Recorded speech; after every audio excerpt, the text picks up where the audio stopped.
नमस्कार दोस्तों। मैं शुभम पाल आप सभी का स्वागत करता हूं बीएचयू एग्रीकल्चर के इस मिशन 2020 के अंतर्गत जो हम लोग सीरीज लेके आ रहे हैं। सारे सब्जेक्ट के, आपके एग्रीकल्चर हो, बायोलॉजी हो, केमिस्ट्री हो या फिर मेंटल एबिलिटी हो, सभी में आपको इंपॉर्टेंट टॉपिक्स बताए जा रहे हैं जो आपके बचे हुए दिन हैं, जिसमें आप अपनी जो इम्पोर्टेंट टॉपिक्स हैं उनको कवर कर सकते हैं। अभी ये पार्ट 3 मेंटल एबिलिटी का मैं आपको अभी बताऊंगा, जिसके अंतर्गत ब्लड रिलेशंस के इम्पॉर्टेंट जो क्वेश्चंस हैं, इम्पॉर्टेंट जो एरिया है, कहाँ से कैसे किस टाइप के क्वेश्चन पूछे जाते हैं, वो मैं अभी आपको बताने जा रहा हूँ। चैनल को सब्सक्राइब ज़रूर कर लीजिएगा, क्योंकि आपको और वो बेल आइकन क्लिक कर लीजिएगा कि लगातार वीडियो आ रहे हैं जिसका नोटिफिकेशन आपको तुरंत मिल जाए और आप उसका फ़ायदा उठा सकें। और कमेंट में भी आप हमको बताइएगा कि आपको कौन से टॉपिक में अभी वीडियो चाहिए। खासकर मेंटल एबिलिटी में आप हमको बता सकते हैं कि और किन किन टॉपिक पे हमें वीडियो बनानी चाहिए। तो चलिए बताते हैं आपको। शुरू करते हैं ब्लड रिलेशंस, या फिर आपको जो रक्त संबंध जो होते हैं उसके बारे में। तो इंडिकेशंस क्या है इसमें? मेनली देखिए, आप इसको ऐसे रखा जाता है, जो मेल है उसको पॉजिटिव आप रखिएगा और फीमेल को नेगेटिव। कपल को, या फिर जैसे आपको जो शादीशुदा जोड़े हैं जिनको आप इस डबल इक्वल्स टू लगा के और दोनों टाइप ऐसे एरो लगा के कर सकते हैं। ये एक इंडिकेशंस हैं जो आपको हेल्प करेंगे आपके इसमें रिलेशंस को आपको ईजी करने में। ठीक है, तो इसमें अभी मैं बताऊंगा इसका एग्जांपल लेके, तब आपको पता चल जाएगा। सेम जनरेशन से आप ये डॉटेड लाइन से कर सकते हैं। डिफरेंट जनरेशन कहने का, सेम जनरेशन कहने का मतलब जैसे ब्रदर सिस्टर है, एक जैसे हैं, ठीक है, सिबलिंग्स जिसको बोलते हैं। वाइफ और हस्बैंड मतलब कि सेम जो जनरेशन कह सकते हैं उसी से बिलोंग करते हैं, ठीक है।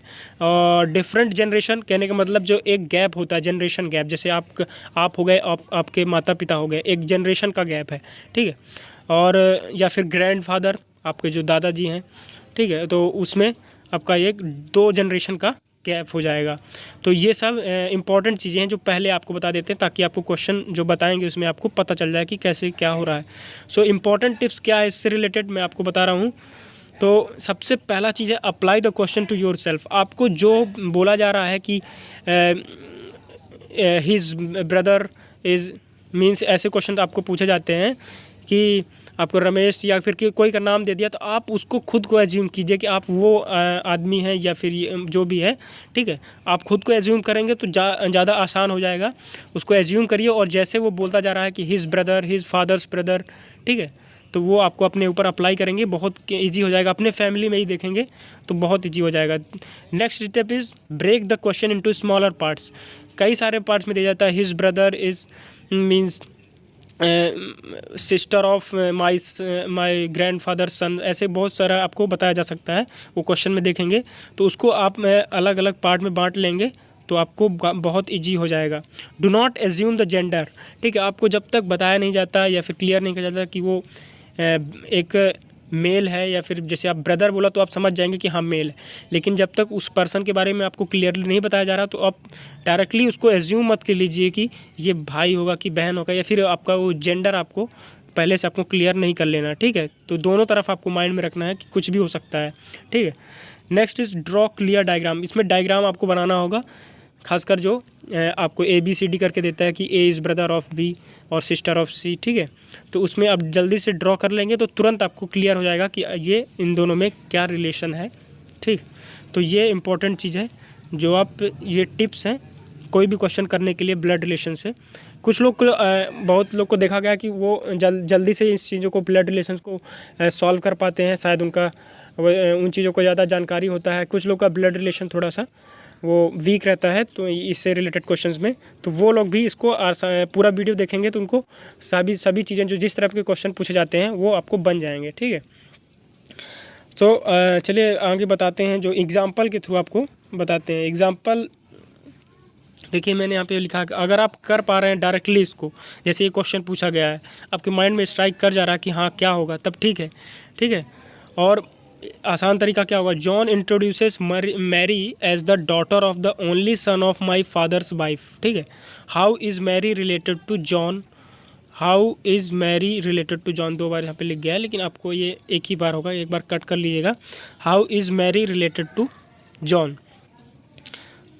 तो जॉन मैरी को क्या बताता है कि the daughter of the only son of my father's wife. तो आप क्या कर सकते हैं, इसको इस तरह क्वेश्चन में आप जो लास्ट पार्ट है वहाँ से स्टार्ट कीजिए, माई फादर्स वाइफ, ठीक है। वो जो जॉन बोल रहा है माई फादर्स, उसका फादर्स का वाइफ मतलब उसकी क्या हो गई, खुद की, उसके पापा की जो उसकी जो पत्नी हो गई वो खुद उसकी मदर हो गई, उसकी माँ हो गई, ठीक।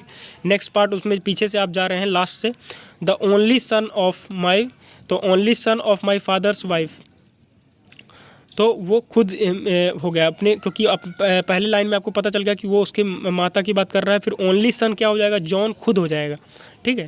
Only son of his mother क्या हो जाएगा, वो खुद हो जाएगा, हिमसेल्फ। फिर डॉटर ऑफ, अब डॉटर ऑफ द ओनली सन, ये पार्ट पूरा आपका होगा, only son of my father's wife, ये आपको पता चल गया कि ये जॉन की बात हो रही है, तो उसका डॉटर क्या हो जाएगा, डॉटर ऑफ जॉन, डायरेक्टली यही होगा कि उसका आंसर क्या हो जाएगा, डॉटर होगा। जॉन जो है, Mary is related to John, Mary की बात कर रहा है। अगर यहाँ पे अब एक चीज़ और है, अगर आपको पूछ ले कि how is John related to Mary, तो वो फादर होगा, और how is Mary related to John, वो डॉटर होगा। आपको ये देख लेना है कि किसके बारे में पूछा जा रहा है, किससे किसका संबंध पूछा जा रहा है, ठीक है। ये इम्पोर्टेंट था और काफ़ी एक तरह से इजी भी था, लेकिन आपको ये समझना जो बेसिक चीज़ है, तो ऐसे कर सकते हैं। मैंने देखो आपको, आप देख सकते हैं कि पहले जो लास्ट पार्ट है उसको किया, उसमें क्लियर किया कि वो क्या होगा उसका, ठीक है। फिर नेक्स्ट पार्ट उसको धीरे धीरे, तो जो बताया था मैं 3-4 स्टेप, उसको आप कि उसको ब्रेक करिए स्मॉलर पार्ट्स में और ख़ुद को एज्यूम कीजिए वहाँ पे। यहाँ पे तो जॉन की बात हो रही थी, अगर नहीं दिया गया है तो आप यहाँ पे हिम से अपने को भी एज्यूम कर सकते हैं, तो इसका आंसर क्या होगा, डॉटर, ठीक है। क्लियर हो गया होगा आप लोग को, या फिर आप बैक करके भी एक बार देख सकते हैं। एक और आपको क्वेश्चन है, ऐसे क्वेश्चन जो बता रहा था जिसमें आपको जो लाइन की ज़रूरत पड़ती है, या फिर वो डॉटेड लाइन जो बता रहा था मैं, ठीक है, जनरेशन वाले। A and B are brothers and C and D are sisters, ठीक है। As son is D's brother, how is B related to C. अब इसमें बहुत कन्फ्यूज़न हो जाएगा, आप डायरेक्टली ऐसे क्वेश्चन देखेंगे 2-3 बार भी पढ़ेंगे तो बड़ा कन्फ्यूज़न होगा। तो इन सब में एक डायग्राम बनाइए, और कैसे बनाना है वो मैं पहले आपको बता चुका हूँ। ए जो मतलब कि आपको जो मेल है उनको आप पॉजिटिव से डिनोट कर दीजिए, तो A and B are brothers, ठीक है। तो दोनों ब्रदर है, भाई भाई हैं, तो कहने का मतलब वो दोनों क्या हैं, मेल हैं, या फिर पुलिंग है, ठीक है। अब फिर क्या बताया गया है, A and B and C and D. अब इसमें ए और बी में और सी एंड डी में कोई भी अब यहाँ पे रिलेशन नहीं है, तो सी एंड डी आर सिस्टर्स, वो भी आपस में दोनों बहन है, तो उनका भी माइनस माइनस हमने कर दिया, यहाँ पे आप देख रहे होंगे, ठीक है। इसके बाद आपको बोल रहा है as son is D's brother, A's A का जो सन है वो डी का ब्रदर है। अब वो सन का कोई नाम नहीं दिया गया है कि वो ई है, एफ है, को है, तो हम वहाँ पे कुछ भी एक आपको सिंबल बना के और उसको पॉजिटिव रखिए, क्योंकि वो सन है, ठीक है, तो वो मेल होगा, तो वो हो गया। अब उसका रिलेशन ज़रूर हमको दिया गया है डी के साथ में, डीज ब्रदर, तो वो पॉजिटिव है, और ये सी एंड डी दोनों नेगेटिव है, कहने का मतलब वो दोनों बहन है, ठीक है। तो यहाँ से आप डायरेक्टली ये निकाल सकते हैं। और ये देखिए मैंने क्या ए और ये जो डॉट वाले में क्या एक सीधा लाइन, वर्टिकल लाइन खींचा है, वो जनरेशन बता रहा है, जनरेशन गैप, ठीक है। और ए और बी एक साथ हैं, डी और सी और डी एक साथ हैं। So A's son is D's brother, A's son is D's brother, ये क्लियरली आपको दिख रहा होगा कि डी का जो भाई है, जो डॉटेड से दिखाया गया है, वो ए का लड़का है, तो पक्की बात है, ठीक है। As A is C's father. यहाँ पे एक चीज़ और देख सकते हैं कि जब डी और सी और डी बहन है, और तो सी का भी भाई हुआ, ये जो डॉटेड वाला दिख रहा है, ठीक है, तो एक तरह से, और वो जो डॉटेड वाला है उसका जो पिता है वो ए है, तो ए आपका ये डॉटेड जो दिया गया है, डी का, सी का, सभी का, ये तीनों का फादर है, ठीक है। और वो जो फादर है ए, उनका भाई कोई है बी, तो बी आपको पता होगा कि अपने जो आपके पिता हैं उनके जो भाई हैं आपके क्या लगेंगे, वो आपके अंकल लगेंगे, ठीक है, चाचा जी लगेंगे, जो भी है। तो फादर्स ब्रदर इज़ अंकल, यहाँ पे सीधे इसका आंसर हो जाएगा अंकल। यहाँ पे पूछा क्या गया, how is B related to C. B और सी में जो होगा वो आपको दिख रहा होगा, एक जनरेशन का गैप है, और वो डायरेक्ट फादर नहीं है, उनका भाई है, तो आप सीधे लगा सकते हैं कि वो उनके अंकल हैं। काफ़ी इजी भी कह सकते हैं, जिनको नहीं आता वो ऐसे डॉटेड भी कर सकते हैं, ठीक है। तो जो अभी आप डायरेक्टली क्वेश्चन पढ़ रहे थे तो आपको नहीं समझ में आ रहा था, बड़ा कंफ्यूजिंग लग रहा था, इसको बना लिए, बहुत इजी हो गया, ठीक है। तो ये काफ़ी इम्पोर्टेंट ट्रिक है, ठीक है। क्वेश्चन दे रहा हूँ आपको, ये क्वेश्चन आप ध्यान से देख लीजिए और इसका आंसर आपको कमेंट बॉक्स में बताना है। अच्छे से सॉल्व कर लीजिएगा। A is father of C and D is son of B. ठीक है, सी का पिता कौन है? ए है, and D is son of B. B का जो बेटा है वो डी है। E is brother of A. A और ई आपस में भाई हैं। If C is sister of D ना, तो how is B related to E. ये आपको वैसे ही जो अभी एक क्वेश्चन अभी आपको बताया वैसे ही आप वो करेंगे लाइन वाइज, तो आपको पता चल जाएगा कि इसका आंसर क्या है। इसमें ऑप्शन आपके पास हैं daughter, brother, husband, sister in law. ठीक है, ये है ये, क्योंकि ये ब्लड रिलेशन काफ़ी इंपॉर्टेंट था इसलिए थोड़ा मैं इसको डिटेल में बता रहा हूँ। ठीक है, तो अब इसमें एक सिस्टर इन लॉ भी ऑप्शन है। तो अब ये इन लॉ वाले जो है ना, इनको भी आप ध्यान से देख लीजिएगा। इनको मैं अभी बता दूंगा आपको कि ये इन लॉ क्या होता है। ठीक है, डायरेक्ट जो आपका रिलेशन नहीं है आपको ये बता देंगे लास्ट में। ठीक है, तो आप वीडियो देखते रहिएगा लास्ट तक, आपको पता चल जाएगा कि इन लॉ वाले जो क्वेश्चन हैं, जो रिलेशंस हैं, उनको भी आपको जानना होगा। Sister in law, brother in law कौन होता है, वो सब आप जानना उसके बारे में लास्ट में देख लीजिएगा। तो इसका आंसर आपको कमेंट में बताना है। नेक्स्ट क्वेश्चन इज़, ये क्वेश्चन भी है आपके लिए। A man said to a lady, क्योंकि ये इंपॉर्टेंट क्वेश्चन है, ये ध्यान दीजिएगा। जो भी क्वेश्चन मैं आपको बता रहा हूँ इंपॉर्टेंट है, इनको सॉल्व कर लेंगे तो आपका बहुत कुछ आपका ये क्लियर हो जाएगा। A man said to a lady, अब यहाँ पे वो एक आदमी एक औरत से क्या बोल रहा है? योर्स, उसको औरत को बोल रहा है your mother husband, mother's husband sister is my aunt. अब ये थोड़ा सा आपको जैसे पहला वाला जो बताया था उसमें पार्ट बाय पार्ट आपको करना होगा। How is the lady related to the man. ठीक है, इनमें अब यहाँ पे डॉटेड वाला बनाने की ज़रूरत नहीं है। ठीक है, वैसे जो पहला पार्ट जो आपको बताया था कि कट कर करके आप देख सकते हैं part by part. Yours mother's husband sister is my aunt. ठीक है, ये आप कट करके देख सकते हैं। How is the lady related to the man, ये आपको बताना है। Daughter, granddaughter, mother, sister, ये इंपॉर्टेंट क्वेश्चन है, इसको ज़रूर करिएगा और कमेंट में इसका आंसर बताइएगा। अगर नहीं बन रहा तो आप हमको कमेंट में ही बताइएगा कि सर इसको सोल्यूशन हमको बताइए, या पर्सनली हमको मैसेज कर सकते हैं। ठीक है, ये क्वेश्चन था। फिर एक जो इम्पोर्टेंट क्वेश्चन BHU में पूछा भी गया है, BHU मेंटलिटी में, वो मैं आपको बता देता हूँ। ये जो इससे इन दोनों जो क्वेश्चंस जो बताए हैं, जो दोनों टाइप हैं, उनसे थोड़ा अलग है। Mr and Mrs Gopal have 3 daughters and each daughter have 1 brother। How many persons are there in the family. ठीक है, ये क्वेश्चन पूछा जा चुका है। तो बताया जा रहा है कि मिस्टर और मिसेस जो गोपाल हैं, 2 लोग हैं। ठीक है, उनकी 3 बेटियां हैं, डॉटर्स हैं, और हर बेटी का एक भाई है। ठीक है, तो कितने फैमिली में, आपके परिवार में उनके कितने लोग हैं? सिंपल सा क्वेश्चन है। तो इसमें कई लोग ये सोच लेते हैं कि 3 बेटियां हैं और उनका एक एक भाई है, तो वो भी 3 भाई भी हो गए, 3 बहन भी हो गई, और ये 1-2 आपस में मिस्टर और मिसेस हो गए, तो 3-3 6 2 8 हो गए। लेकिन ऐसा नहीं है, सिंपल है। जो अपने फैमिली में भी आप देख सकते हैं। देखिए, मिस्टर गोपाल है और मिसेस गोपाल है, इनके ये 2 हो गए। फिर इनके 3 बेटियां हैं, ABC हम मान लेते हैं। ठीक है, तो ये 3 और ये 2 5 हो गए।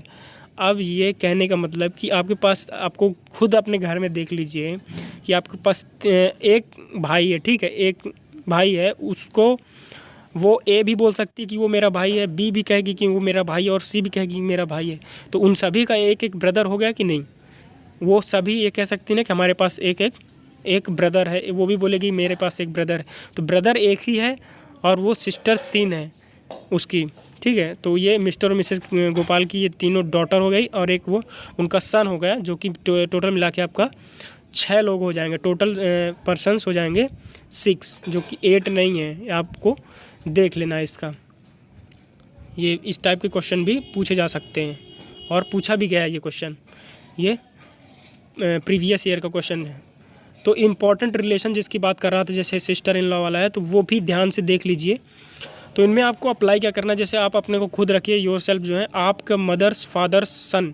जैसे आपको बोला गया है योर मदर्स सन, तो इसमें क्या हो जाएगा, वो आपका भाई हो जाएगा। या फिर अगर आपको बोला जाता है कि योर ओनली मदर्स सन, तो ये आप खुद हो जाएंगे। ठीक है, ऐसे आप देख सकते हैं, कई सारे इस टाइप के रहते हैं। फिर मदर्स फादर्स डॉटर, आपके मम्मी जो हैं पिताजी हैं उनका जो बेटी हो गई आपकी बहन हो गई, ठीक है, सिस्टर। मदर्स फादर ब्रदर, आपके माता हैं या पिताजी हैं उनके जो भाई होंगे आपके अंकल होंगे, ठीक है। आंट कौन होंगी, आपकी मम्मी है पापा हैं उनकी जो बहन होंगी वो आपकी आंट होंगी, या फिर अंकल की जो आपकी वाइफ होगी वो भी आपकी आंट कहलाएंगी।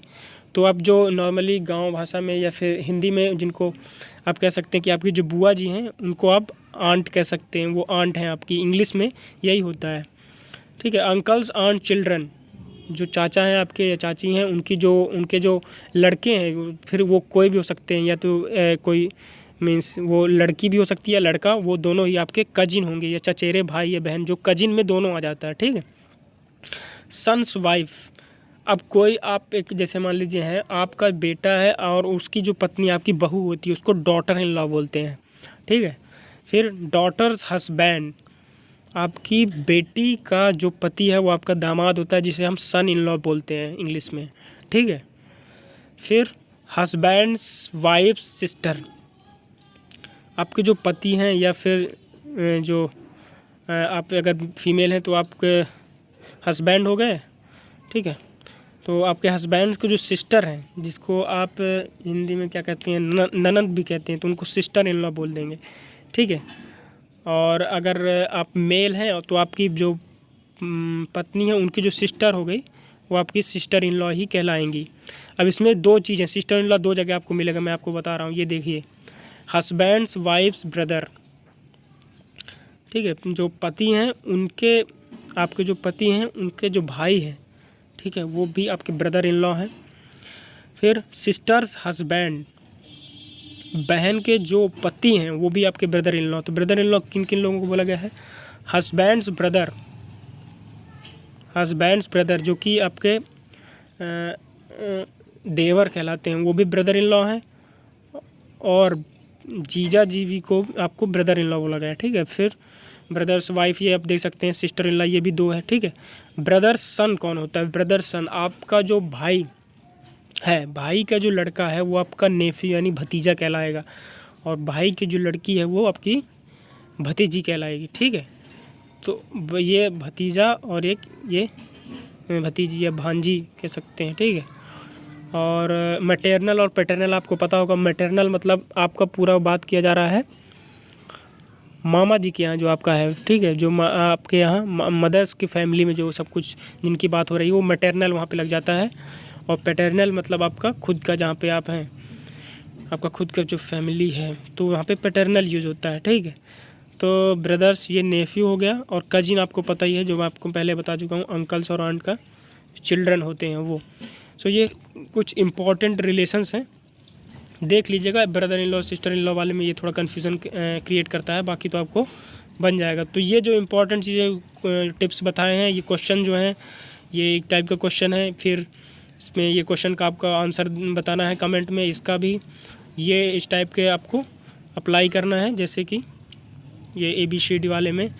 और इसमें आप इसको इस टाइप के, अगर आपको कन्फ्यूजिंग लग रहा है तो आप इसको ब्रेक कर के और लास्ट टू फर्स्ट जा सकते हैं, या फिर अपने से एक बार दो बार एक क्वेश्चन को एक से ज़्यादा बार ज़रूर पढ़िए, तभी आपको क्लियर होगा, ठीक है। और ये जो इम्पोर्टेंट टिप्स हैं इनको भी ध्यान में रखिएगा कि आपको एज्यूम आपको करना कि आप वो खुद हैं जिसको बोला जा रहा है। तो ये आप ये जो इंडिकेशन बताए गए थे वो कर सकते हैं अपने हिसाब से, प्लस माइनस तो ज़रूर यूज़ कीजिए, बाकी वो जनरेशन गैप के लिए आप कर सकते हैं, कपल के लिए वैसे कर सकते हैं जो एक साथ रहते हैं, ठीक है। तो ये ब्लड रिलेशन से कुछ इंपॉर्टेंट चीज़ें थी, शायद मैंने पूरी चीज़ें ये कवर कर दी हैं जो आपसे जिससे वो क्वेश्चन जिस टाइप के पूछे जाते हैं, तीनों टाइप के, ठीक है, ये क्वेश्चंस हैं। तो आपको और भी जो टॉपिक्स में जिनमें कन्फ्यूज़न क्रिएट होता है, कन्फ्यूज़न होता है, तो वो आप कमेंट में बताइएगा, क्योंकि मैं आपको कमेंट आपका पढ़ के ही कुछ नया वीडियो बनाता हूँ, क्योंकि बहुत सारी चीज़ें हैं, ठीक है। तो उनको सबको कवर करने की कोशिश तो हमारी रहेगी, लेकिन सब कुछ नहीं हो पाता है, ठीक है। तो जो इम्पोर्टेंट टॉपिक जिससे हर बार क्वेश्चन पूछा जाता है उनको पहले कवर किया जाएगा, टाइम बचता है तो सारी चीज़ हो जाएंगी, ठीक है। तो आप ये कमेंट करके हमको ज़रूर बताइएगा। चलिए, तो धन्यवाद। और टेलीग्राम में ज़रूर इसका जो आपका क्विज़ है इससे रिलेटेड वो क्विज़ दिया जाता है, तो सॉल्व करेंगे, बस आपका काम हो जाएगा। कॉन्सेप्ट आपको यहाँ पे बता दिया गया है और आप वहाँ पे क्विज़ में सॉल्व कर लेंगे तो आपका काम हो जाएगा। तब तक के लिए देखते रहें BHU एग्रीकल्चर। धन्यवाद।